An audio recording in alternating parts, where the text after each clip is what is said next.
जी नमस्कार दोस्तों, स्वागत है आप सभी का हमारे YouTube चैनल पर। है आज का अपना एक छोटा सा टॉपिक है धातु हाइड्रोजन कार्बोनेट की अभिक्रिया अम्ल के साथ या अम्ल की अभिक्रिया धातु हाइड्रोजन कार्बोनेट के साथ। ये टॉपिक है लेसन नंबर 2 अम्ल क्षारक एवं लवण से संबंधित है आपका। पहले हम लोग लेसन को एकदम छोटे छोटे टॉपिक के साथ में पढ़ रहे हैं, उसके बाद में पूरे लेसन का एक साथ में रिवीजन करेंगे।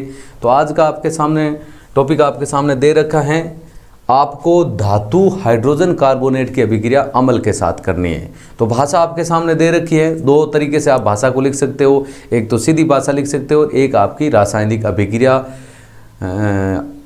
अभिक्रिया को प्रदर्शित करके भाषा आप लिख सकते हो। तो भाषा आपकी क्या दे रखी है कि धातु हाइड्रोजन कार्बोनेट की अभिक्रिया आप अम्ल के साथ करते हो तो आपका एक लवण बनता है, एक आपका जल बनता है और उसके साथ में कार्बन डाइऑक्साइड गैस का क्या होता है, निर्माण होता है। और यहीं पर आपकी जो एक रासायनिक अभिक्रिया आपको पता है इस प्रकार दे रखी है, आपकी धातु हाइड्रोजन कार्बोनेट की अभिक्रिया आपके किसके साथ में कर रखी है, अम्ल के साथ में कर रखी है।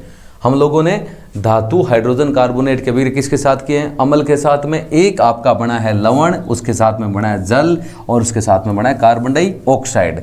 आप कोई भी उदाहरण ले सकते हैं, धातु हाइड्रोजन कार्बोनेट, ध्यान रखना उसमें धातु होनी चाहिए, हाइड्रोजन होना चाहिए और कार्बोनेट का अणु होना चाहिए। ऐसा एग्जाम्पल आपके सामने बुक वाला एग्जाम्पल, उसकी चर्चा हम लोग पहले कर लेते हैं।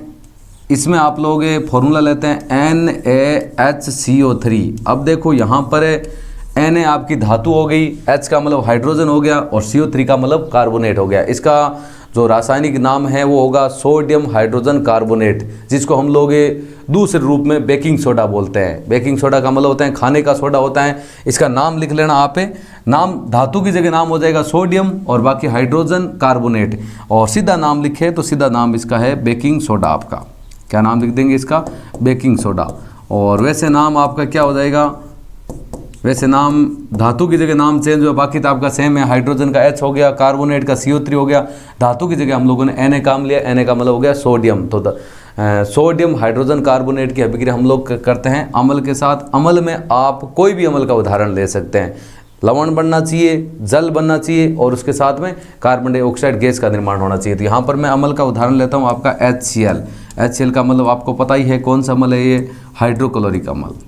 HCl आपका कौन सा अम्ल हो गया, हाइड्रोक्लोरिक अम्ल।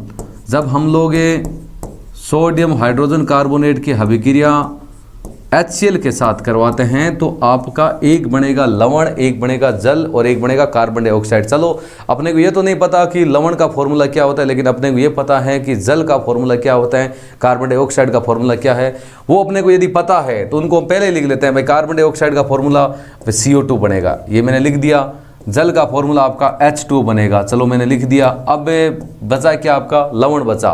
तो आप देख लो, ये जो आपका इधर आपके दो यौगिक दे रखे हैं, उन यौगिकों में से इन अणुओं को हटा दो और बाकी जो पीछे बचता है वो आपका लवण बन जाएगा। तो यहाँ पर आप देखते हो CO2 और इसके साथ CO3, ये वाला अणु तो आपका निकल गया, इसको निकाल दिया। इसके बाद में H2 निकाल दिया, एक H आपका ये निकल गया और एक H आपका ये निकल गया, 2 H निकाल दिया। अब बचा क्या, एक तो बचा आपका Na और एक बचा आपका Cl। आपको पता है Na प्लस Cl आपका किसका निर्माण करता है, NaCl का। NaCl जिसको बोलते हैं सोडियम क्लोराइड, और अपनी सामान्य भाषा में इसको क्या बोलते हैं, नमक बोलते हैं। अपनी भाषा में बात करें लूण बोलते हैं। आपका क्या बोलते हैं, लूण बोलते हैं। तो ये आपकी अभिक्रिया पूरी हो गई। जब हम लोग सोडियम हाइड्रोजन कार्बोनेट की अभिक्रिया किसके साथ करते हैं, हाइड्रोक्लोरिक अम्ल के साथ में करते हैं, तो एक आपका नमक है, लवण के रूप में नमक का निर्माण होता है, उसके साथ में जल H2O और कार्बन डाइऑक्साइड गैस CO2 का क्या होता है, आपका निर्माण होता है। टॉपिक आपका यही था, धातु हाइड्रोजन कार्बोनेट की अभिक्रिया अम्ल के साथ। भाषा आप लोगों ने लिख दी, ये लिखते हो। ये एक प्रकार की आपकी रासायनिक अभिक्रिया है। ये नीचे वाली आपकी रासायनिक समीकरण है। आपको पता है अभिक्रिया का मतलब क्या होता है, ये तीर का निशान दे रखा है। इधर वाले पदार्थों को हम लोग अभिकारक या क्रियाकारक बोलते हैं, इधर वाले पदार्थों को उत्पाद या क्रियाफल बोलते हैं।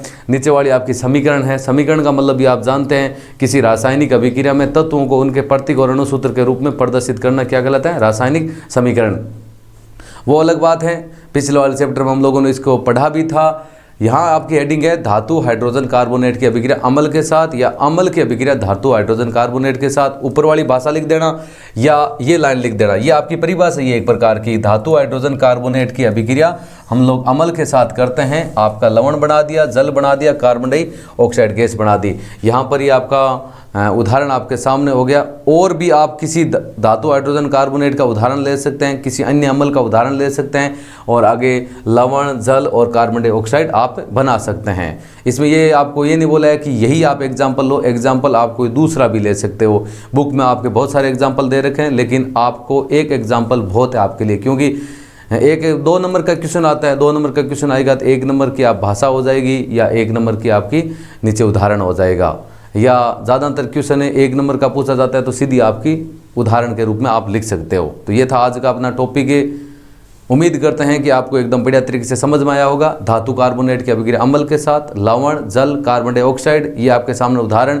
बेकिंग सोडे की अभिक्रिया आप लोगों ने किसके साथ की? HCl के साथ। नमक का निर्माण हुआ, इसके साथ में जल का निर्माण हुआ और कार्बन डाइऑक्साइड गैस का निर्माण हुआ। वीडियो अच्छा लगा लाइक ज़रूर करें, शेयर करें और इसके साथ में हमारे YouTube चैनल को सब्सक्राइब करें। Thank you. जय हिंद, जय भारत।